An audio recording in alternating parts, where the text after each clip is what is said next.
Spider-Man Crawl Space Edition. I'm your host, Ryan Reed, creator and webmaster of the Uncanny Comic Book blog. Well, Superior Spider-Man 2 has been released, so let's just get right down to it, shall we? Anyhow, the pros, of course. Ryan Stegman's art is still very well for this book. I think it really works well for Spider-Man. I really do actually like his out scenes with the cast and everything, especially with Peter trying to schmooze Mary Jane and everything out in the various outings, and seeing Peter's spirit Obi-Wan Kenobi kind of image, kind of just like horrified, or sometimes going, well, hey, that was a good idea. I never thought about that. Oh, hey, okay, maybe you got an idea there, Otto. And other times he's like, no, stop. Don't you realize it's not me? It actually is very comical at times. It's that whole, what happens if somebody lived your own life and all of a sudden you were there watching just like, no, stop, guys. Don't you realize it?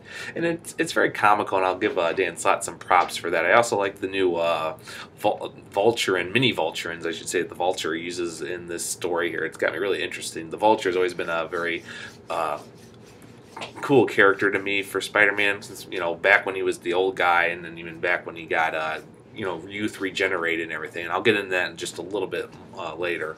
I also like really the idea of the spider bots, and how Otto has actually come up with more and more of the ideas of how he should be being Spider-Man, just to make his life a little easier, because he's actually saying, oh, enough of this responsibility. I mean, come on, I have to have a personal life here. Very interesting. Peter did that a couple times, and it always backfired to be a hero. But that leads me right to the cons here.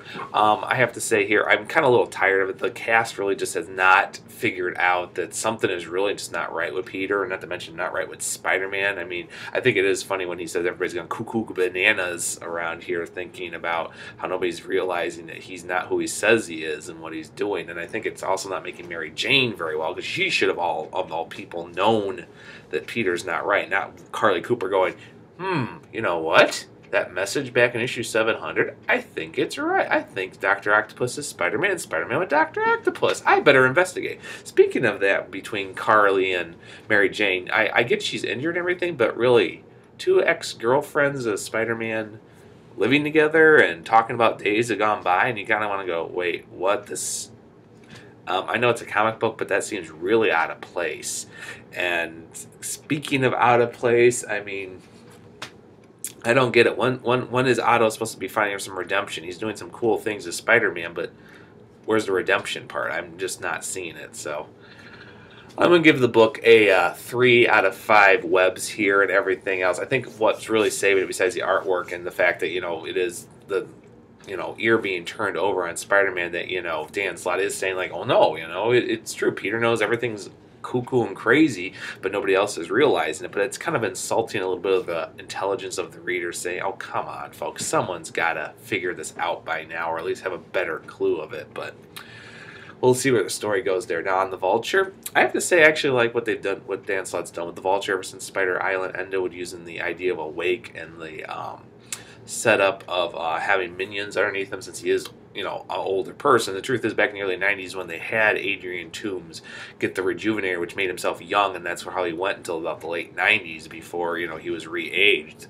I think the animated series got the Vulture right, where they had him old, but at the same time, he had to start draining people to keep himself young, and it kind of left a little kind of vampiric characteristic about Adrian Toomes, which I thought was a cool idea that the animated series ran with. It worked very well. And in the comics, I mean, I can live with him either way. I've always liked the Vulture, old or young. I think when they've tried to replace him, like with Blackie Drago, or for the or Jim's character when they were doing the Gauntlet storyline, I mean, like I said, if you can't work with the original, then don't get rid of him, and don't try to replace him with a cheap imitation. But I think they could find just a little bit more emphasis on how to make Adrian Toomes really well of a character. Dan Slott is succeeding, though, in doing it.